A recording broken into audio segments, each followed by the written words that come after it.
Welcome to Shukla study point. आप सभी का स्वागत है आपके अपने YouTube channel Shukla study point में। मैं शिवम शुक्ला आप सभी दोस्तों का हार्दिक स्वागत करता हूं। आज के वीडियो के माध्यम से हम चर्चा करेंगे बीए सेमेस्टर 3 के बारे में। एग्जामिनेशन 2022-23 का है ये। हिस्ट्री का क्वेश्चन पेपर है जिसको मैं सॉल्व करवाने का प्रयास करूंगा और ये ऑब्जेक्टिव टाइप का मॉडल पेपर है जो कि लिखित वालों के लिए भी महत्वपूर्ण हो सकता है, क्योंकि इस वीडियो के माध्यम से आप बहुत जानकारी प्राप्त करने वाले हैं। तो वीडियो को अंत तक भी देखिएगा। ये भी आपसे एक रिक्वेस्ट रहेगी कि वीडियो को अंत तक देख लेंगे तो निश्चित तौर पर आपको कहीं पर कुछ पूछने की और कुछ और समझने की आवश्यकता नहीं बचती। बहुत सारी चीज़ें आप जान जाते हैं एक ही मॉडल पेपर के माध्यम से। और बाकी मॉडल पेपर ही अगर हमारे देख लें या क्वेश्चन पेपर जो मैंने सॉल्व करवाए हैं तो भी आपका काम चल जाएगा, आप पास हो जाएंगे। हिस्ट्री का एक क्वेश्चन पेपर है। हिस्ट्री मतलब हिस्ट्री ऑफ मॉडर्न इंडिया 1757 ईस्वी से लेकर के 1950 ईस्वी तक का आपके पाठ्यक्रम में रखा गया है। खास करके बीए थर्ड सेमेस्टर में आपको यही हिस्ट्री पढ़नी है, ठीक है। इसको आप पहले मॉडर्न हिस्ट्री में पढ़ते थे, मॉडर्न हिस्ट्री में खास करके। तो अब मॉडर्न हिस्ट्री को केवल हिस्ट्री बना दिया गया नेशनल एजुकेशन पॉलिसी के तहत, और एंशियंट हिस्ट्री में आर्कियोलॉजी वगैरह भी शामिल कर दिया गया है, ठीक है। तो एंशियंट हिस्ट्री का क्वेश्चन पेपर मैंने दिया है वो अलग है। और ये चाहे आप इसको मॉडर्न हिस्ट्री बोलो और चाहे मेडिवल हिस्ट्री बोल सकते हो, ठीक है। तो मेडिवल तो चूंकि है नहीं, मेडिवल वाला आप खत्म हो गया। आप केवल एक इतिहास पढ़ना पड़ता है। तो अगर केवल इतिहास पढ़ना है तो उसके आपके एग्जामिनेशन फॉर्म में केवल हिस्ट्री होगा, एडमिट कार्ड में केवल हिस्ट्री होगा, ठीक है। तो ये वाला पेपर है वो हिस्ट्री ऑफ मॉडर्न इंडिया का। क्लियर। इसका महासंग्राम वीडियो कल मैंने आपको दिया होगा, आप लोगों ने देखा होगा। तो आइए देखते हैं इसका क्वेश्चन पेपर। ये क्वेश्चन पेपर है आपका राजा महेंद्र प्रताप जो है यूनिवर्सिटी है, स्टेट यूनिवर्सिटी है, उसी का ये क्वेश्चन पेपर है। 75 ऑब्जेक्टिव टाइप के प्रश्न यहाँ से आपकी परीक्षा में पूछे जाते हैं, जिनमें से केवल 50 प्रश्न आपको करने होते हैं। ये बात आप ध्यान रखेंगे। तो 50 से ज़्यादा आपको किन्हीं भी परिस्थितियों में नहीं करना, केवल 50 प्रश्न जो कि आपको पता वही छांट करके करने हैं, ठीक है। चलिए मैं प्रारंभ करता हूँ और जानते कौन कौन से प्रश्न आपकी बार आपकी परीक्षा में पूछे गए थे, जो कि आने वाली परीक्षाओं के लिए, अन्य विश्वविद्यालयों के लिए बहुत महत्वपूर्ण सिद्ध होने वाला है यह वीडियो। इसीलिए मैंने सोचा कि इसका पेपर सॉल्व करवा दिया जाए। आप लोग लगातार इस कमेंट कर रहे थे कि सर जी ये क्वेश्चन पेपर सॉल्व करवा दिया जाए, तो आपके लिए मैं लेकर के आया हूँ भाई क्वेश्चन पेपर। आप सभी लोग एक बार वीडियो को लाइक और शेयर अवश्य कर दीजिएगा, ओके। चले, पहला प्रश्न आपकी स्क्रीन पर आ चुका है। Sharda bill is related to which following, यानी शारदा बिल निम्नलिखित में से किससे संबंधित है। तो शारदा बिल किससे संबंधित है भाई। शारदा बिल जो है ये खास करके जो बाल विवाह था उस बाल विवाह से संबंधित है। बाल विवाह पर रोक लगाने के लिए यह अधिनियम बनाया गया। विवाह की आयु फिक्स कर दी गई, इसमें एज ऑफ मैरिज फिक्स कर दी गई। ऑप्शन नंबर इसका एक करेक्ट आंसर होगा। एज ऑफ मैरिज इस प्रकार से फिक्स की गई कि शुरुआत में जो है लड़कियों की शादी 14 वर्ष पर और लड़कों की शादी 18 वर्ष पर रखी गई इस अधिनियम के अलावा, मतलब इस अधिनियम के द्वारा। इसके बाद में इसको फिर से चेंज करके क्या रखा गया, 18 साल अब बाद में रख दिया गया पुरुषों के लिए, यानी कि सॉरी महिलाओं के लिए, और 21 साल रख दिया गया लड़कों के लिए। तो इस प्रकार से चीज़ें कर दी गई हैं, इस शारदा अधिनियम के तहत कर दी गई थी। क्लियर। तो इसका करेक्ट आंसर क्या होगा, फर्स्ट का आपका, फर्स्ट का करेक्ट आंसर होगा option number A option is right answer, ठीक है। अगला प्रश्न आप देखेंगे, दूसरा नंबर प्रश्न आपकी परीक्षा में पूछा गया था। Under which act the supreme court of India was established, यानी किस अधिनियम के तहत भारत के सर्वोच्च न्यायालय की स्थापना हुई थी। फटाफट से बताने का प्रयास करेंगे। किस अधिनियम के तहत भारत के सुप्रीम यानी कोर्ट यानी सर्वोच्च न्यायालय की स्थापना हुई थी भाई। तो किस अधिनियम के तहत, तो वह अधिनियम है आपका रेगुलेटिंग एक्ट 1773 का जो है, इसी के तहत क्या हुआ था भाई। इसी के तहत इस एक्ट के तहत, रेगुलेटिंग एक्ट 1773 के तहत भारत के सर्वोच्च न्यायालय की स्थापना हुई थी। ऑप्शन नंबर इसका सी करेक्ट आंसर होगा। तीसरा नंबर प्रश्न आपसे पूछा गया था कि Mangal Pandey was a soldier of which British regiment, यानी मंगल पांडे किस ब्रिटिश रेजिमेंट के सिपाही थे। तो 34वीं रेजिमेंट के सिपाही थे, ठीक है। 34वीं regiment Barrackpore, okay. Option number इसका डी करेक्ट आंसर होगा तीसरे का। अगला प्रश्न आप देखेंगे, चौथा नंबर प्रश्न आपसे पूछा गया था भाई। चौथा नंबर प्रश्न था कि who was the last Mughal empire, यानी अंतिम मुगल बादशाह कौन था। ये प्रश्न रिपीटेड भी आपको क्वेश्चन पेपर में मिलेगा, ये 2 बार प्रश्न पूछा गया था, ठीक है। तो who was the last Mughal empire भाई, तो अंतिम मुगल बादशाह जो था वो कौन सा था। अंतिम मुगल बादशाह था आपका बहादुर शाह, जफर बहादुर शाह द्वितीय। बहादुर शाह द्वितीय की बात की जाए तो बहादुर शाह द्वितीय जो है ये 1837 से लेकर के 1857 तक शासन करता है। 1857 में क्रांति होती है और उसके बाद में क्या होता है, ब्रिटिश क्राउन खुद अपने हाथों में 1858 ईस्वी के अधिनियम के द्वारा जो है ब्रिटिश सत्ता जो होती है अपने हाथों में सारा शासन भारत की ले लेती है, और इस प्रकार से मुगल एम्पायर पूर्ण रूप से ढह जाता है। आगे बढ़ते हैं, अगला प्रश्न, पांचवा नंबर प्रश्न आप देखेंगे, आपसे पूछा गया है कि what was the sequence of the arrival of European powers in India, यानी भारत में यूरोपीय शक्तियों के आने का क्रम क्या है? तो सही क्रम क्या है भाई? सबसे पहले कौन आए थे? सबसे पहले आपके आए थे पुर्तगीज़। ठीक है, कौन आए थे? सबसे पहले आपके आए थे पुर्तगीज़। देखिए ऑप्शन ए में पुर्तगीज़ नहीं दिया है, बी में पुर्तगीज़ दिया है और डी में दिया है। पुर्तगीज़ के बाद में डच आए थे। ठीक है, पुर्तगीज़ के बाद में कौन आए थे भाई? पुर्तगीज़ के बाद में आपके डच आए थे और डच के बाद में कौन आए थे आपके? डच के बाद में अंग्रेज और अंग्रेज के बाद में आपके फ्रांसीसी आए थे। तो ऑप्शन नंबर इसका डी लगा दीजिएगा। डी ऑप्शन जिन्होंने लगाया उनका करेक्ट आंसर है पाँचवें का। Sorry.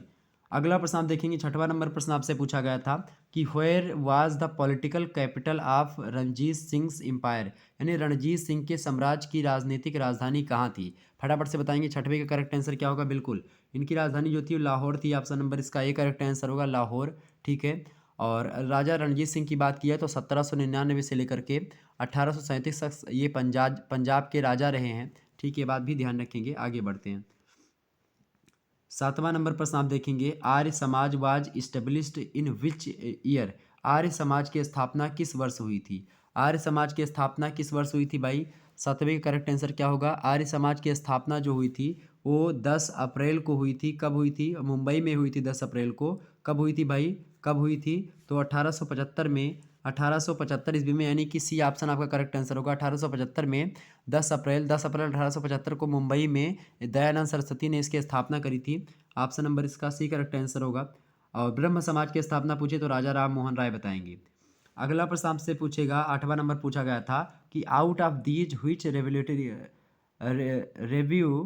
Revolutionary opposed the partition of Bengal, निम्न में से कौन क्रांतिकारी बंगाल विभाजन का विरोध किया था भाई? तो इनमें से देखो चारों ऑप्शन जो है ये उतना था मैच। बंगाल विभाजन का जो है उन्होंने किया था, सुरेंद्रनाथ बनर्जी थे उसमें शामिल।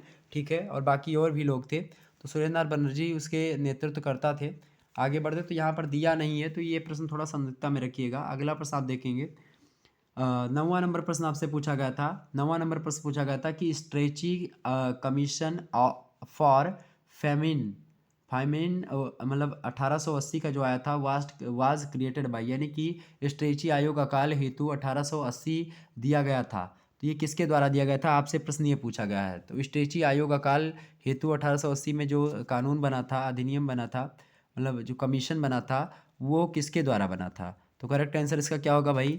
ये होगा लॉर्ड लिटन। ऑप्शन नंबर इसका बी करेक्ट आंसर होगा। B option is right answer. Okay, B option is right answer. 9वें का करेक्ट आंसर क्या होगा? Option number B, lord Lytton. अगला प्रश्न आप देखेंगे, 10वां नंबर प्रश्न आपसे पूछा गया है, British ambassador William Hawkins visited the court of which Mughal emperor, बताएं। ब्रिटिश राजदूत विलियम हॉकिंस किस मुगल सम्राट के दरबार में आया था? फटाफट से बताने का प्रयास करेंगे। तो ब्रिटिश राजदूत विलियम हॉकिंस किस मुगल सम्राट के दरबार में आया था भाई? किस में आया था? करेक्ट आंसर क्या होगा इसका? बिल्कुल जहांगीर के दरबार में आया था। ऑप्शन नंबर इसका बी करेक्ट आंसर होगा। अगला प्रश्न देखेंगे, 11वां नंबर प्रश्न आपसे पूछा गया था कि which Mughal empire permitted the British to set up a trading centre in Surat, यानी कि किस मुगल बादशाह ने अंग्रेजों को सूरत में व्यापारिक कोठी स्थापित करने की अनुमति प्रदान करी थी? तो कौन था भाई वो कौन था? Option number B, Jahangir. Option number B is right answer. अगला प्रश्न आप देखेंगे, 12वां नंबर प्रश्न आपसे पूछा गया था, when was the east India company established in London, London में ईस्ट इंडिया कंपनी की स्थापना कब हुई थी? मैंने आपको बार बार बताया था 1600 ईस्वी में। 1600 it is right answer, option number C. अगला प्रश्न आप देखेंगे, बहुत सारे प्रश्न, क्या लगभग सारे प्रश्न हमारे द्वारा बताए गए मॉडल पेपर से आए हैं। एक आध दो लगभग 8 से 10 प्रश्नों को छोड़ करके बाकी सारे प्रश्न आपके मॉडल पेपर से ही फंसे हुए हैं। आप एक बार मॉडल पेपर उठा करके देख लीजिएगा। अगला प्रश्न है, which two European powers fight the Carnatic war, ये फाइट का सेकंड फॉर्म है या थर्ड फॉर्म? कर्नाटक युद्ध किन यूरोपीय शक्तियों के बीच लड़ा गया था भाई? तो ये कर्नाटक जो युद्ध लड़ा गया था, इसका करेक्ट आंसर क्या होगा? बिल्कुल अंग्रेजों और फ्रांसीसियों के बीच में लड़ा गया था, British and French. Option number इसका बी करेक्ट आंसर होगा। 14वां नंबर प्रश्न आप देखेंगे, 14 नंबर प्रश्न आपसे पूछा गया, सभी लोग देखने का प्रयास करेंगे भाई। 14वां प्रश्न आपकी परीक्षा की दृष्टि से बहुत ही महत्वपूर्ण है, आप सभी लोग देख लीजिएगा। बहुत ही इंपॉर्टेंट प्रश्न है आपकी परीक्षा की दृष्टि से। When did the battle of Plassey take place, Plassey का युद्ध कब लड़ा गया भाई? प्लेसी का युद्ध कब लड़ा गया था? तो प्लासी का युद्ध लड़ा गया था आपका 1757 ईस्वी में। कब लड़ा गया था? 1757 ईस्वी में लड़ा गया था। किस डेट को लड़ा गया था भाई? किस डेट को लड़ा गया था? बिल्कुल 23 जून को लड़ा गया था। रॉबर्ट क्लाइव थे उस समय अंग्रेज, मतलब कि वो वायसराय, और बंगाल के नवाब थे उस समय सिराजुद्दौला, इन्हीं दोनों के बीच में ये लड़ाई होती है। ठीक है, आगे बढ़ते हैं। 15वां नंबर प्रश्न आपकी स्क्रीन पर आ चुका है। Black hole incident belong to, यानी ब्लैक होल की घटना निम्न में से किससे संबंधित है? तो इसको मैंने विस्तार से समझाया भी था आपको ब्लैक होल की घटना के बारे में।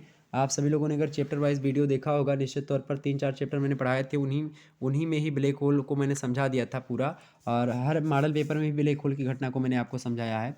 तो ये खास करके किस युद्ध से रिलेटेड है भाई?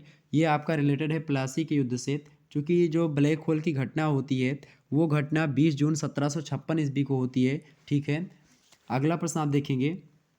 16वां नंबर प्रश्न आपसे पूछा गया, who was the nawab of Bengal at battle of Plassey? Plassey के युद्ध के समय बंगाल का नवाब कौन था? 16वें का करेक्ट आंसर क्या होगा भाई? बिल्कुल option number C, Sirajuddaula. Sirajuddaula is right answer. अगला प्रश्न आप देखते हैं, तो अवध का नवाब, प्लासी के युद्ध के समय जो बंगाल का नवाब था वो कौन था? सिराजुद्दौला था। C option is right answer. अगला प्रश्न आपसे पूछा गया, देखें 17वां नंबर पूछा गया था कि in which year the battle of Buxar took place? यानी बक्सर का युद्ध किस वर्ष लड़ा गया था भाई? तो बक्सर का युद्ध जो लड़ा गया था वो 22 और 23 अक्टूबर को प्रारंभ हुआ था। खास करके आप देखेंगे 1764 ईस्वी में, 1764 ऑप्शन नंबर इसका डी करेक्ट आंसर होगा। और आप देखेंगे अगला प्रश्न आपकी स्क्रीन पर आ चुका है, which Indian powers were together in the battle of Buxar? यानी बक्सर के युद्ध में कौन सी भारतीय शक्तियाँ एक साथ थीं? तो भाई कौन सी भारतीय शक्तियाँ एक साथ थीं? 3 शक्तियाँ जो थीं वो भारत की एक साथ थीं। उनमें खास करके नाम आता है बंगाल, मुगल और अवध का। बंगाल के नवाब थे उस समय कौन? बंगाल के नवाब थे भाई मीर कासिम, और मुगल बादशाह थे शाह आलम द्वितीय। और ख़ास करके आप देखेंगे जो अगले थे अवध के नवाब वो जो थे शुजाउद्दौला, शुजाउद्दौला, सिराजुद्दौला नहीं, शुजाउद्दौला थे। ठीक है, अगला प्रश्न आप देखेंगे। 19वां नंबर प्रश्न आपकी स्क्रीन पर आ चुका है। 19वां नंबर प्रश्न आपका आ चुका है, who was the nawab of Awadh at the time of battle of Buxar? यानी बक्सर के युद्ध के समय अवध का नवाब कौन था? तो अवध के नवाब थे Shujauddaula. Option number C correct answer, Shujauddaula. Plassey के युद्ध में लड़ाई किया था सिराजुद्दौला ने। सिराजुद्दौला जो था वो बंगाल का नवाब था। शुजाउद्दौला जो है ये अवध का नवाब था। ऑप्शन नंबर इसका सी करेक्ट आंसर होगा 19 का। 20वां प्रश्न आपसे पूछा गया, देखेंगे third battle of Panipat was fought in which year? यानी पानीपत का तृतीय युद्ध किस वर्ष लड़ा गया? फटाफट से बताने का प्रयास करेंगे। 20वें का करेक्ट आंसर क्या होगा? Option number B is right answer, 1761। 1761 में पानीपत का तृतीय युद्ध लड़ा गया था, 1761 ईस्वी में। ठीक है, किसके किसके बीच में? अहमद शाह अब्दाली और मराठाओं के बीच में। अहमद शाह अब्दाली और मराठा के उस समय थे खास करके सदाशिवराव भाऊ, उन्हीं के बीच में लड़ा गया था। ठीक है, अहमद शाह अब्दाली विजयी भी रहा था इसमें, चूंकि लोगों ने साथ छोड़ दिया था सदाशिवराव भाऊ का। 21 नंबर प्रश्न आप देखेंगे, who was the first governor general of Bengal? Bengal का प्रथम गवर्नर जनरल कौन था? तो बंगाल का प्रथम गवर्नर जनरल कौन था भाई? Warren Hastings. ऑप्शन नंबर इसका बी करेक्ट आंसर होगा। अगला प्रश्न आप देखेंगे, 22 नंबर प्रश्न आपकी परीक्षा की दृष्टि से बेहद महत्वपूर्ण पूछा गया कि हु इंट्रोड्यूस्ड डायरेक्टरी जो है डायरची डेरची डेरची इन बंगाल। डेरची माने होता है द्वैध शासन। तो बंगाल में द्वैध शासन किसने लागू किया भाई? तो बंगाल में द्वैध शासन जो लागू किया था वो लॉर्ड क्लाइव ने लागू किया था। ऑप्शन नंबर इसका सी करेक्ट आंसर होगा। अगला प्रश्न आप देखेंगे, 23 नंबर प्रश्न आपसे पूछा गया, who initiated subsidiary alliance in India? Bharat में सहायक संधि की शुरुआत किसने करी? फटाफट से बताने का प्रयास करेंगे। 23 का करेक्ट आंसर क्या होगा? ऑप्शन नंबर बी, बिल्कुल लॉर्ड बेलेजली। लॉर्ड बेलेजली ने भारत में सहायक संधि की शुरुआत करी थी। ऑप्शन नंबर इसका बी करेक्ट आंसर होगा। अगला प्रश्न आप देखेंगे, 24 नंबर प्रश्न है, which Indian state made the first subsidiary treaty with the British empire? बताएं, किस भारतीय राज्य ने ब्रिटिश साम्राज्य के साथ सर्वप्रथम सहायक संधि की थी? फटाफट से बताने का प्रयास करें। 24 का करेक्ट आंसर क्या होगा? बिल्कुल ऑप्शन नंबर बी, हैदराबाद के निजाम ने। ऑप्शन नंबर इसका बी करेक्ट आंसर होगा।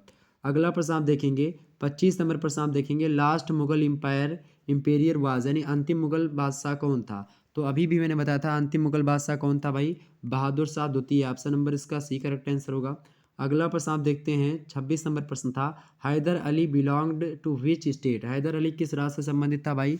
तो हैदर अली जो था ये संबंधित था मैसूर से। ऑप्शन नंबर इसका सी करेक्ट आंसर होगा। हैदर अली मैसूर से रिलेटेड है। 27 नंबर प्रश्न आपसे पूछा गया था, who among the following signed the treaty signed the treaty of Bassein in 1802 with the British East India company, यानी निम्नलिखित में से किसने 1802 में ब्रिटिश ईस्ट इंडिया कंपनी के साथ बासीन की संधि या बेसिन की संधि की थी? बताने का प्रयास करेंगे। 37 का करेक्ट, सॉरी 27 नंबर का करेक्ट आंसर क्या होगा? बिल्कुल मराठाओं ने करी थी। ऑप्शन नंबर इसका ये करेक्ट आंसर होगा। अगला प्रश्न आप देखेंगे, 28 नंबर प्रश्न आपकी स्क्रीन पर आ चुका है भाई। 28 नंबर प्रश्न, the treaty of Srirangapatnam 1792 was signed between, यानी कि श्रीरंगपट्टनम की संधि निम्नलिखित में से किसके किसके बीच में हुई थी? तो ये जो हुई थी संधि भाई, ये हुई थी टीपू सुल्तान और लॉर्ड कॉर्नवालिस के बीच में। तो ऑप्शन नंबर डी में दिया है, Tipu sultan and Lord Cornwallis के बीच में 1792 में हुई थी। क्लियर। आगे बढ़ते हैं। अगला प्रश्न आप देखेंगे, 29 नंबर प्रश्न आपसे पूछा गया कि who was the author of the book Indian war of independence 1857। Indian war of independence 1857 पुस्तक के लेखक कौन है? बी.डी. सावरकर हैं। ऑप्शन नंबर इसका ए करेक्ट आंसर होगा। अगला प्रश्न आप सभी लोग देखेंगे, 30वां नंबर प्रश्न आपकी स्क्रीन पर आ चुका है। Which state was first marched by the जो है डॉक्ट्रिन ऑफ लैप्स, यानी कि जो है व्यपगत का सिद्धांत या राज्य हड़प नीति, ये किसके द्वारा सर्वप्रथम किस राज्य का विलय किया गया था? लॉर्ड डलहौजी ने अपनाया था। सर्वप्रथम सतारा को अपने अधीन किया गया था। ऑप्शन नंबर इसका डी करेक्ट आंसर होगा। 31 नंबर प्रश्न आपसे पूछा गया है कि पूछा गया था एग्जाम में कि who was the governor general of India at the time of revolution of 1857, यानी 1857 की क्रांति के समय भारत का गवर्नर जनरल कौन था? 31 का करेक्ट आंसर क्या होगा भाई? तो उस समय गवर्नर जनरल कौन था? बिल्कुल कैनिंग था उस समय। ऑप्शन नंबर इसका बी करेक्ट आंसर होगा। लॉर्ड कैनिंग था 1857 की क्रांति के समय में। और कब से कब तक था लॉर्ड कैनिंग भाई? तो लॉर्ड कैनिंग 1856 ईस्वी से लेकर के 1860 ईस्वी तक था। ऑप्शन नंबर इसका बी करेक्ट आंसर होगा। अगला प्रश्न आप देखेंगे, 32 नंबर प्रश्न आपकी स्क्रीन पर आ चुका। टीपू सुल्तान डेड इन विच एंग्लो मैसूर वार, टीपू सुल्तान की मृत्यु किस आंग्ल मैसूर युद्ध में हुई थी भाई? तो टीपू सुल्तान की जो मृत्यु हुई थी, ये हुई थी चतुर्थ आंग्ल मैसूर युद्ध में। Option number D correct answer होगा। अगला प्रश्न देखेंगे, 33 नंबर प्रश्न आपसे पूछा गया था कि महाराजा रणजीत सिंह डेड ऑन, यानी महाराजा रणजीत सिंह की मृत्यु कब हुई थी भाई? तो महाराजा रणजीत सिंह की मृत्यु 27 जून को हुई थी। और 27 जून को हुई थी महाराजा रणजीत सिंह की मृत्यु, और 1839 में। ऑप्शन नंबर इसका सी करेक्ट आंसर होगा। 34 नंबर प्रश्न आपसे पूछा गया था कि between whom the treaty of Amritsar 1809 was signed, यानी अमृतसर की संधि 1809 किसके बीच में हुई थी बताएं? 34 का करेक्ट आंसर क्या होगा? ऑप्शन नंबर बी, अंग्रेज और रणजीत सिंह के मध्य। ऑप्शन नंबर इसका बी करेक्ट आंसर होगा। अगला प्रश्न आप देखेंगे, 35 नंबर प्रश्न है, Maharaja Ranjit Singh was related to which misl, यानी महाराजा रणजीत सिंह किस मिसल से संबंधित थे? फटाफट से बताने का प्रयास करेंगे। तो महाराजा रणजीत सिंह जो थे वो जो है शुक्र चकिया जो है मिसल से रिलेटेड है। ऑप्शन नंबर इसका बी करेक्ट आंसर होगा। 35 का बी ऑप्शन राइट है। जिन्होंने बी लगाया होगा उनको नंबर मिलेगा। अगला प्रश्न आपसे पूछा गया था, who among the following introduced zamindari system in India through permanent settlement act 1793 AD, यानी निम्नलिखित में से किसने अस्थायी बंदोबस्त अधिनियम 1793 के तहत भारत में जमींदारी व्यवस्था लागू करी थी? तो किसने लागू करी थी भाई? किसने लागू करी थी? Lord Cornwallis is right answer. जिन्होंने सी लगाया होगा उनको नंबर मिलेगा। 37 नंबर प्रश्न आपसे पूछा गया था कि under the Mahalwari system who was in charge of collecting revenue, Mahalwari व्यवस्था के अंतर्गत राजस्व वसूलने का अधिकार किन्हें दिया गया था भाई? तो जमींदारों को दिया गया था। ऑप्शन नंबर इसका ए करेक्ट आंसर होगा। 38 नंबर प्रश्न आप देखेंगे, व्हिच गवर्नर जनरल अब इस जो है अब एबुलाइज्ड द प्रैक्टिस ऑफ सती, यानी कि किस गवर्नर जनरल द्वारा सती प्रथा का उन्मूलन किया गया था? तो किसके द्वारा किया गया था भाई? इसका करेक्ट आंसर होगा option number D, Lord Bentinck के द्वारा किया गया था। Option number D is right answer होगा 38 का। ठीक है, 4 दिसंबर 1829 को जो है मुख्य रूप से सती प्रथा का अंत कर दिया गया था। अगला प्रश्न आप देखेंगे, 29 नंबर प्रश्न है, who introduce the permanent settlement, यानी अस्थाई बंदोबस्त किसने लागू किया था? तो अस्थाई बंदोबस्त जो था ये किसने लागू किया था भाई? अस्थाई बंदोबस्त कॉर्नवालिस ने लागू किया था। Cornwallis. Option number B correct answer होगा। 22 मार्च 1793 को लागू किया गया था। अगला प्रश्न आप देखेंगे, 40 नंबर प्रश्न आपसे पूछा गया था।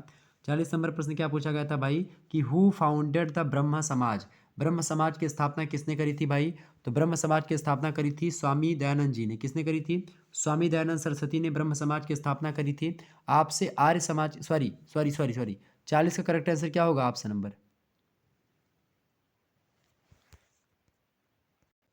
इसका करेक्ट आंसर आपका होगा ब्रह्म समाज की स्थापना। देखें, ब्रह्म समाज की स्थापना राजा राम मोहन राय ने करी थी। आर्य समाज की स्थापना स्वामी दयानंद सरस्वती ने करी थी, ठीक है। रामकृष्ण मिशन की स्थापना जो है किसने करी थी? स्वामी जी ने, ठीक है, विवेकानंद। अगला प्रश्न आप देखेंगे, अगला प्रश्न आपसे पूछा गया था, अगला प्रश्न आप सभी लोग देखेंगे भाई, 41 नंबर प्रश्न आपसे पूछा गया है। 41 नंबर प्रश्न आपसे क्या पूछा गया भाई? 41 नंबर प्रश्न क्या आपसे पूछा गया, देखेंगे सभी लोग।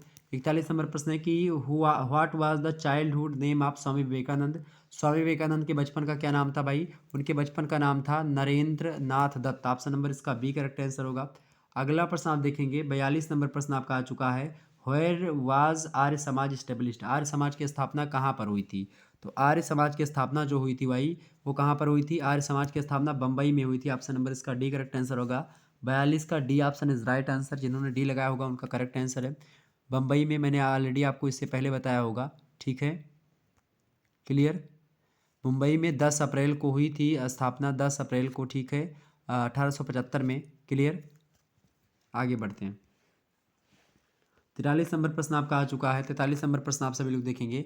43 नंबर प्रश्न है कि who gave the slogan back to the Vedas? वेदों की ओर लौटो, यह नारा किसने दिया था? स्वामी दयानंद सरस्वती का ही option number D correct answer होगा।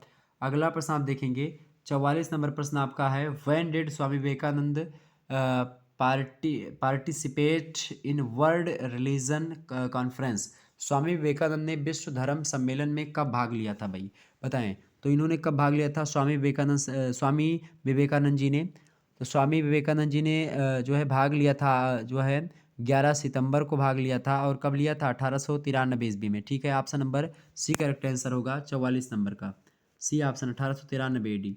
अगला प्रश्न देखेंगे, 45 नंबर प्रश्न आपका है, who discontinued vernacular press act? यानी कि किसने वर्नाक्यूलर प्रेस एक्ट समाप्त किया था?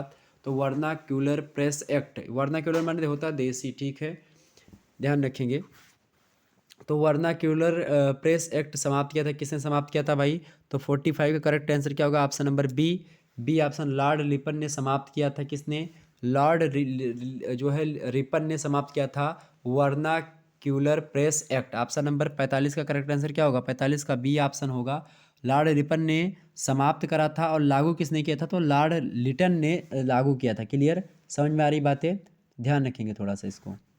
आगे बढ़ते हैं, अगला प्रश्न 46 नंबर प्रश्न आपका आ चुका है, in which year the rule of the मतलब East India company was abolished by the declaration of queen Victoria? किस वर्ष महारानी विक्टोरिया के घोषणा पत्र द्वारा ईस्ट इंडिया कंपनी का शासन समाप्त कर दिया गया था? तो 1858 ईस्वी के अधिनियम से। ऑप्शन नंबर इसका ए करेक्ट आंसर होगा। 46 नंबर का option number A correct answer होगा। 47 नंबर प्रश्न आप देखेंगे, 47 नंबर प्रश्न आपका आ चुका है, एग्जाम की दृष्टि से बढ़िया प्रश्न है। प्रश्न क्या है भाई?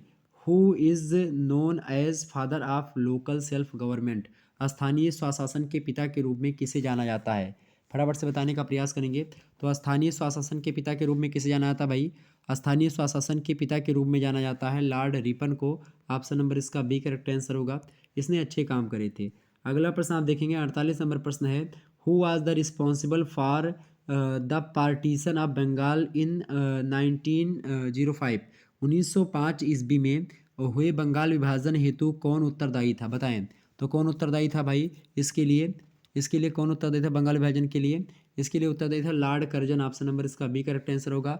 बंगाल विभाजन जो हुआ था 20 जुलाई को 1905 में हुआ था। आप अगला प्रश्न आप देखेंगे, अगला प्रश्न आपका था, the partition of Bengal was revoked in which year? यानी बंगाल विभाजन किस वर्ष रद्द कर दिया गया था? तो 1911 में रद्द कर दिया गया था। ऑप्शन नंबर इसका ए करेक्ट आंसर होगा, ठीक है। हार्डिंग ने इसको रद्द किया था उनके समय, 49 नंबर का। अगला प्रश्न आप देखिए, 50 नंबर प्रश्न है, in which year the capital of British empire was shifted from Calcutta to Delhi? यानी कि ब्रिटिश राज साम्राज्य की राजधानी कलकत्ता से दिल्ली कब मतलब किस वर्ष स्थानांतरित की गई थी भाई? तो किस वर्ष स्थानांतरित की गई थी? तो ये स्थानांतरित करी गई थी भाई 1911 ईस्वी में ही 21 दिसंबर को। ऑप्शन नंबर इसका एक करेक्ट आंसर होगा। दिल्ली दरबार भी लगा था। अगला प्रश्न आप देखेंगे 51 नंबर प्रश्न है, which Indian first introduced the drain of wealth theory, यानी कि धन निष्कासन सिद्धांत सर्वप्रथम किस भारतीय द्वारा प्रस्तुत किया गया? फटाफट से बताने का प्रयास करेंगे। करेक्ट आंसर इसका क्या होगा? धन निष्कासन सिद्धांत सर्वप्रथम किस भारतीय द्वारा प्रस्तुत किया गया था भाई? तो इसका करेक्ट आंसर होगा ऑप्शन नंबर ए, दादा भाई नौरोजी। अगला प्रश्न आप देखेंगे, अगला प्रश्न आपसे पूछा गया है 52 नंबर प्रश्न देखेंगे, इन 1854 between which places did the second railway line of India run?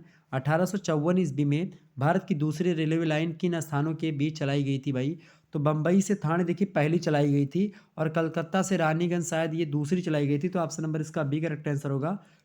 ठीक है, B option is right answer. Calcutta से चलाई गई थी सेकंड, मतलब इसी में पहली ट्रेन थी, लेकिन सेकंड चाल उसकी जो हुई थी ये बम्बई से, मतलब कि कलकत्ता से रानीगंज के लिए हुई थी, हावड़ा से हुगली के लिए।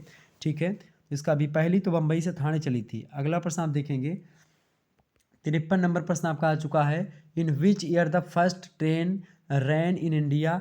भारत में पहली रेल किस वर्ष चली थी? तो भारत में जो पहली रेल चली थी वो किस वर्ष चली थी भाई? वो चली थी आपकी 1800 कब चली थी? करेक्ट आंसर क्या होगा 53 का? बिल्कुल 1853 ईस्वी में ही चली थी। 1853 ईस्वी में जो है 16 अप्रैल को। अगला प्रश्न आप देखेंगे 54 नंबर प्रश्न है आपका, under whose chairmanship was the railway commission constitute in the year 1901, यानी सन 1901 ईस्वी में रेलवे आयोग का गठन किसकी अध्यक्षता में किया गया था? तो किसकी अध्यक्षता में किया गया था भाई? थॉमस रॉबर्टसन की अध्यक्षता में। ऑप्शन नंबर इसका सी करेक्ट आंसर होगा। अगला प्रश्न आपसे पूछा गया था 55 नंबर प्रश्न, Sargent scheme was related to? Sargent योजना संबंधित थी, शिक्षा से संबंधित सार्जेंट योजना, एजुकेशन से। ऑप्शन नंबर इसका ए करेक्ट आंसर होगा। 56 नंबर प्रश्न आपसे पूछा गया था, इन विच ईयर द जो है Morley Minto reform act was passed? Morley Minto सुधार अधिनियम किस वर्ष पारित हुआ था भाई? तो पारित हुआ था 1909 ईस्वी में। 1909 का जो भारत शासन अधिनियम है उसी को मार्ले मिंटो सुधार कहते हैं। ठीक है, मॉन्टेग्यू चेम्सफोर्ड जो है वो 1919 का अधिनियम है। क्लियर, आगे बढ़ते हैं। 57 नंबर प्रश्न देखेंगे, which जो है which viceroy appointed the Hunter commission इन 1882, यानी किस वायसराय ने 1882 ईस्वी में हंटर आयोग की नियुक्ति करी थी? तो कि कौन होगा भाई? 57 नंबर का करेक्ट आंसर कौन होगा? 57 नंबर का बी ऑप्शन, बिल्कुल बी ऑप्शन रिपन। ठीक है, हंटर आयोग की नियुक्ति किसने करी थी भाई? ऑप्शन नंबर बी रिपन ने करी थी। ठीक है, 57 नंबर का बी ऑप्शन करेक्ट आंसर होगा। अगला प्रश्न आप देखेंगे 58 नंबर प्रश्न आपसे पूछा गया है, when was vernacular press act passed? यानी देसी वर्नाक्यूलर प्रेस अधिनियम कब पारित किया गया था? तो ये कब पारित किया गया था भाई? ये 1878 में पारित किया गया था। Option number D correct answer होगा 58 का। जिन्होंने 58 का डी लगाया उनको नंबर मिलेगा। अगला प्रश्न आपसे पूछा गया था 59 नंबर प्रश्न देखेंगे। एक बार जितने भी लोग देख रहे हैं फटाफट से वीडियो को लाइक और शेयर कर दीजिएगा। लगातार आपके क्वेश्चन पेपर को मैं सॉल्व करवाता हूँ। कोई भी आपका पेपर बचा नहीं जो कि मैंने सॉल्व ना करवाया हो, हर एक क्वेश्चन पेपर मैंने सॉल्व करवा दिया है। साइकोलॉजी का, मिलिट्री साइंस का और इन सब का बचा हुआ है, जल्दी इन पर भी मैं नंबर लगा दूंगा। ठीक है, ये बात ध्यान रखेंगे। और भी जो क्वेश्चन पेपर होगा आप हमारे नंबर पर सेंड कर दीजिएगा, ओके, व्हाट्सएप पर। अगला प्रश्न आप देखेंगे 59 नंबर प्रश्न आपका आ चुका है, which was considered as Magna Carta of English education in India? Bharat में अंग्रेजी शिक्षा का मैग्ना कार्टा किसे कहा जाता है? तो चार्ल्स वुड का जो घोषणा पत्र था, वुड डिस्पैच भी कहा जाता है इसको। ऑप्शन नंबर इसका बी करेक्ट आंसर होगा, Charles Wood dispatch. Charles Wood का घोषणा पत्र 1854 में जो आया था, इसी को भारत में अंग्रेजी शिक्षा का मैग्ना कार्टा कहा जाता है। ऑप्शन नंबर बी लगा लीजिएगा, बहुत बार प्रश्न पूछा गया शिक्षा शास्त्र में भी। अगला प्रश्न आप देखेंगे, Indian university act was passed in which year? भारतीय विश्वविद्यालय अधिनियम किस वर्ष पारित हुआ? इन सभी प्रश्नों को अगर आप रट लेंगे निश्चित तौर पर कोई प्रश्न आपका छूटने वाला नहीं है, अगर ऑब्जेक्टिव प्रश्न आपके परीक्षा में पूछे जाएंगे। ठीक है, बहुत ज़्यादा प्रश्न आने वाला है, तो आप इन प्रश्नों को एकदम से रट लीजिएगा। बाकी जो मॉडल पेपर मैंने दिया है, 2 मॉडल पेपर आपके होंगे इसके शायद, दोनों को अगर आप देख लेंगे निश्चित तौर पर एक भी प्रश्न आपका छूटेगा नहीं, गारंटी लेता हूँ। तो आप 2 ऑब्जेक्टिव मॉडल पेपर हमारे पड़े हुए हैं और एक ये लिखित मतलब एक लिखित वाला मॉडल पेपर पड़ा हुआ है, एक आपका महासंग्राम वीडियो पड़ी हुई है इसकी हिस्ट्री की। और आप देखेंगे तो जो है एक ये वीडियो आप मतलब कि जो क्वेश्चन पेपर सॉल्व करवाया है ये, तो आप देखेंगे कि बहुत सारे क्वेश्चन पेपर हो चुके हैं, तो आप आसानी से अपनी परीक्षा की तैयारी कर सकते हो, उसमें कोई दो राय नहीं। अगला प्रश्न आप देखेंगे तो भारतीय विश्वविद्यालय अधिनियम किस वर्ष पारित हुआ भाई? तो 60 नंबर का करेक्ट आंसर क्या होगा? बिल्कुल option number C is right answer, 1904 में। ठीक है, पारित हुआ था, पारित कुल मिलाकर के 1904 में हुआ। वैसे तो 1902 ईस्वी से शुरुआत हो चुकी थी, लेकिन पारित मुख्य रूप से जो हुआ था 1904 में होता। Option number C correct answer होगा इसका। अगला प्रश्न 61 number, in which year the states reorganization act was passed by the parliament of India? भारत की संसद द्वारा राज्य पुनर्गठन अधिनियम किस वर्ष पारित किया गया था? तो राज्य पुनर्गठन अधिनियम जो पारित किया गया था वो 1956 में पारित किया गया था। ऑप्शन नंबर इसका डी करेक्ट आंसर होगा। 62 नंबर प्रश्न आपसे पूछा गया, when was Junagadh includes in India? Junagadh Bharat में कब सम्मिलित हुआ था भाई? जूनागढ़ जो सम्मिलित हुआ था भारत में, वो कब सम्मिलित हुआ था? वो आपका सम्मिलित हुआ था कब भाई? 20 फरवरी को शामिल हुआ था 1948 में। ऑप्शन नंबर इसका डी करेक्ट आंसर होगा। अगला प्रश्न आप देखते हैं, जूनागढ़, हैदराबाद और कश्मीर की रियासतें, 3 रियासतें नहीं मिली थी, बाकी सब मिल गई थी। अगला प्रश्न आप देखते हैं, फिर बाद में चल करके मतलब 1947 तक ही वो सब मिल गई थी और सारी रियासतें, सरदार वल्लभ भाई पटेल ने सबको एक प्रकार सबका विलय करवाया था। ये 3 जो है थोड़ा नखरा दिखा रही थी। हरी सिंह राजा थे यहाँ के, जो है जूनागढ़ का जो है नवाब था। ठीक है, और यहाँ का निज़ाम था हैदराबाद का, तो ये लोग थोड़ा सा वो कर रहे थे, बाद में सबको अपने तरफ ले लिया। अगला प्रश्न है, who was interested interested with the charge of the newly formed princely department after independence? आज़ादी के बाद नवगठित रियासत विभाग का कार्यभार किसे सौंपा गया? तो किसको सौंपा गया था भाई? किसे सौंपा गया था? बिल्कुल इसका करेक्ट आंसर होगा बी, सरदार वल्लभ भाई पटेल को। Option number B correct answer होगा, वल्लभ भाई पटेल जी को सौंपा गया था। ठीक है, 1947 में ही आप देखते हैं। अगला प्रश्न आप देखेंगे,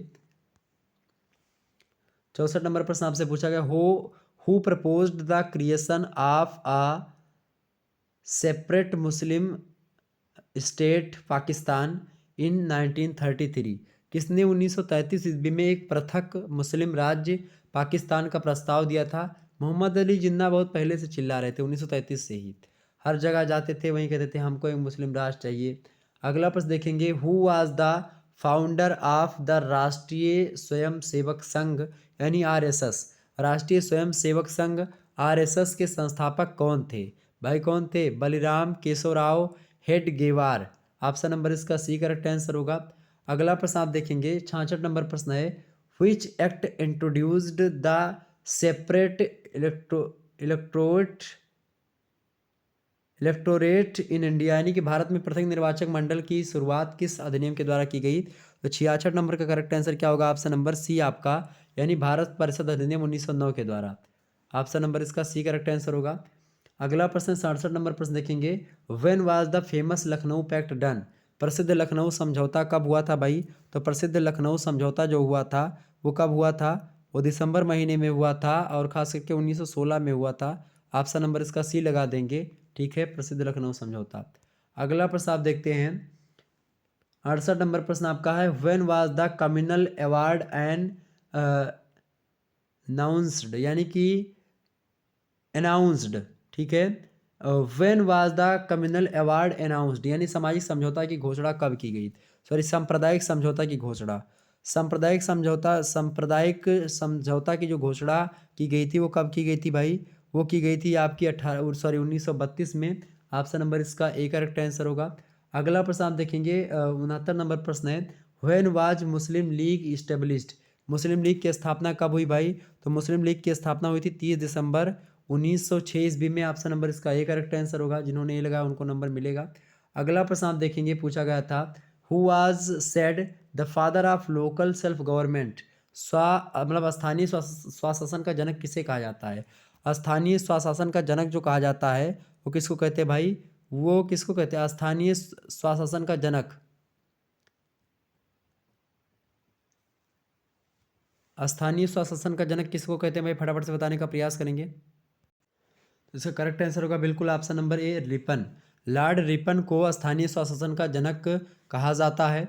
अगला प्रश्न आप देखेंगे, 71 नंबर प्रश्न आपका है, during the reign of which viceroy the archaeological survey department was reestablished, यानी किस वायसराय के काल में पुरातात्विक सर्वेक्षण विभाग की पुनर्स्थापना हुई थी भाई, तो किसके शासनकाल में हुई थी, तो वो लॉर्ड कर्जन। ऑप्शन नंबर इसका सी करेक्ट आंसर होगा, सॉरी सी करेक्ट आंसर होगा कर्जन, ठीक है। अगला प्रश्न आप देखेंगे, 72 नंबर प्रश्न आपसे पूछा गया, who was the viceroy at the time of India's independence, Bharat की स्वतंत्रता के समय वायसराय कौन था, बताएं भारत की स्वतंत्रता के समय वायसराय कौन था, फटाफट से बताने का प्रयास करेंगे।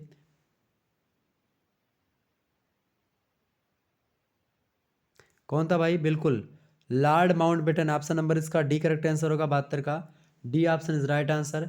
अगला प्रश्न आप देखेंगे, 73 नंबर प्रश्न आपका आ चुका है, who started Aligarh movement, who started Aligarh movement, बताएं अलीगढ़ आंदोलन किसने प्रारंभ किया था, अलीगढ़ आंदोलन किसने प्रारंभ किया था भाई, सर सैयद अहमद खान, बिल्कुल करेक्ट आंसर आपका है सी ऑप्शन, 73 नंबर का सी इज राइट आंसर। अगला प्रश्न आप देखेंगे, 74 नंबर प्रश्न आपसे पूछा गया है, who said Swaraj is my birth right, यानी किसने कहा स्वराज मेरा जन्मसिद्ध अधिकार है, तो किसने कहा था, लोकमान्य तिलक यानी बाल गंगाधर तिलक जी ने कहा था। ऑप्शन नंबर इसका ए करेक्ट आंसर होगा। और लास्ट प्रश्न आपसे पूछा गया, when was the first population census held, यानी कि प्रथम जनसंख्या गणना कब हुई, बताएं, तो इसका करेक्ट आंसर होगा ऑप्शन नंबर ए, 1881 में। स्वतंत्र भारत की प्रथम जनगणना आपसे पूछे तो 1951 ईस्वी में, ठीक है। ऑप्शन नंबर इसका 1881, प्रथम जनसंख्या गणना कब हुई थी, तो 1881 ईस्वी में, ऑप्शन नंबर इसका एक करेक्ट आंसर होगा। इस प्रकार से आपने देखा कि 75 ऑब्जेक्टिव टाइप के प्रश्नों को हम लोगों ने चर्चा कर लिया, विस्तार से जाना, हर एक पॉइंट को समझा, और निश्चित तौर पर आपके भी समझ में आया हुआ होगा और सारी चीज़ों को आपने समझा होगा। एक बार अगर आपके समझ में सारी चीज़ें आई तो वीडियो को लाइक और शेयर अवश्य कर दीजिएगा, ताकि टाइम टू टाइम आपको नोटिफिकेशन मिलता रहे हर एक सब्जेक्ट का। महासंग्राम रिवीजन क्लास देख लीजिएगा आप, जो है मध्यकालीन इतिहास का अगर आपने नहीं देखा तो देख लीजिएगा, मतलब ये इतिहास का ही है, जो क्वेश्चन पेपर मैंने सॉल्व करवाया इसी का एक प्रकार से इसी सिलेबस का ये 1757 से लेकर के 1950 ईस्वी तक के इतिहास के बारे में इसमें बताने का प्रयास किया गया बीए थर्ड सेमेस्टर के इसमें बहुत इंपॉर्टेंट क्वेश्चन आंसर्स हैं, लिखित वालों के लिए भी और ऑब्जेक्टिव वालों के लिए भी। इस वीडियो से लगभग 30 से 35 प्रश्न आए हुए हैं आज के मतलब इस मॉडल पेपर में जो मैंने आज अभी सॉल्व करवाया है, ठीक है। और बाकी जो है बीए थर्ड सेमेस्टर का ये जो है एग्ज़ाम मतलब क्वेश्चन पेपर है, ये सिद्धार्थ विश्वविद्यालय का हिंदी का, आप इसको भी देख लीजिएगा।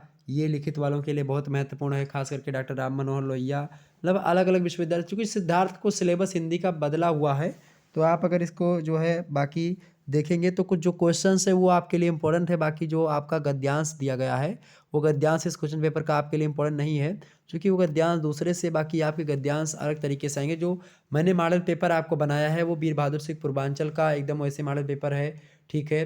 सोहेल देव का वैसे मॉडल पेपर सेम है, ठीक है। वीर बहादुर सिंह पूर्वांचल का है, राम मनोहर लोहिया का है, इन सभी का सेम ही मॉडल पेपर होता है जैसा मैंने बनाया। CCSU का भी लगभग वैसे ही होता है, ठीक है। और भी तो जो भीमराव अम्बेडकर का जो है बिहार विश्वविद्यालय का, तो ये सब आप देख लेंगे, ठीक है। क्लियर, सारी चीज़ें मैंने आपको बता दी, निश्चित तौर पर आपकी समझ में सारी चीज़ें आई हुई होंगी। चलिए फिर मिलते हैं हम नेक्स्ट वीडियो में, तब तक के लिए जय हिंद जय भारत। आप सभी का बहुत बहुत धन्यवाद हमारे से जुड़ने के लिए। इसी प्रकार से अपना प्यार हमेशा बनाए रखिएगा, और यह वीडियो आप ज़रूर देख लीजिएगा, एंशिएंट हिस्ट्री वाले एंशिएंट हिस्ट्री का देख लीजिएगा, उसका भी पढ़ा हुआ है, ठीक है। धन्यवाद, मिलते हैं नेक्स्ट वीडियो में। चलिए, good night all of you, सभी लोगों को गुड नाइट, बहुत बहुत धन्यवाद आप सभी का।